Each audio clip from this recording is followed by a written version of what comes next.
राधे राधे आप सभी दोस्तों को।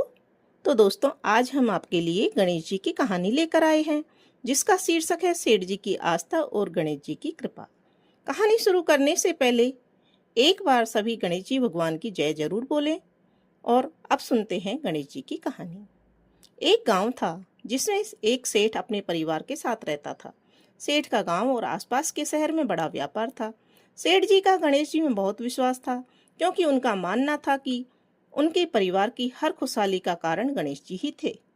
नियम के अनुसार वे रोज नदी पर नहाने जाते और आकर गणेश जी की पूजा करते, उन्हें भोग लगाते और फिर स्वयं भोजन करते थे।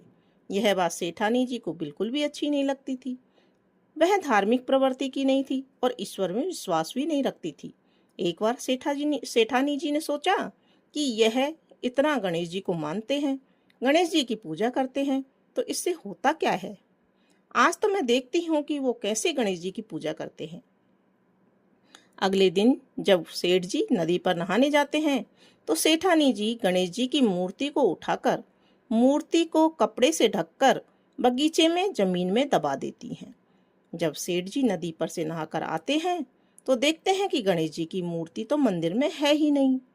वो सेठानी जी से पूछते हैं कि गणेश जी की मूर्ति मंदिर में नहीं है तो कहाँ गई। तो सेठानी जी बोलती हुई कहती हैं कि मुझे नहीं मालूम, मूर्ति को घर में बहुत ढूंढा जाता है। उस दिन मूर्ति नहीं मिली। क्योंकि सेठ जी गणेश जी को भोग नहीं लगा पाए, इसलिए उन्होंने भी खाना नहीं खाया और गणेश जी से मन ही मन प्रार्थना करने लगते हैं और कहते हैं कि प्रभु, लगता है आप मुझसे नाराज होकर कहीं चले गए हो।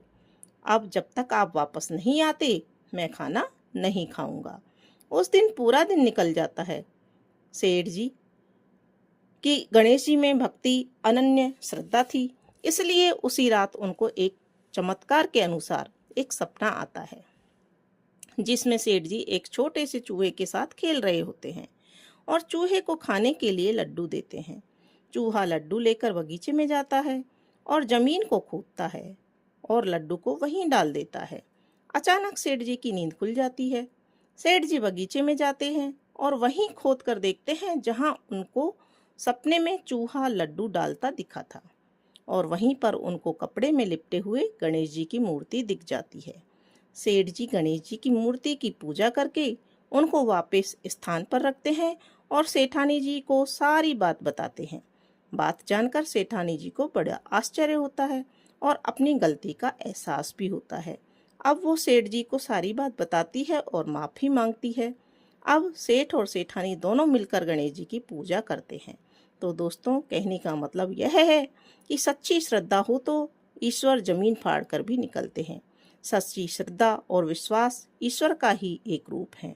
तो बोलो सभी मेरे साथ, गणेश जी महाराज की जय। दोस्तों, यदि आपको यह कहानी अच्छी लगी हो तो लाइक करें और कमेंट बॉक्स में गणेश भगवान की जय जरूर लिखें।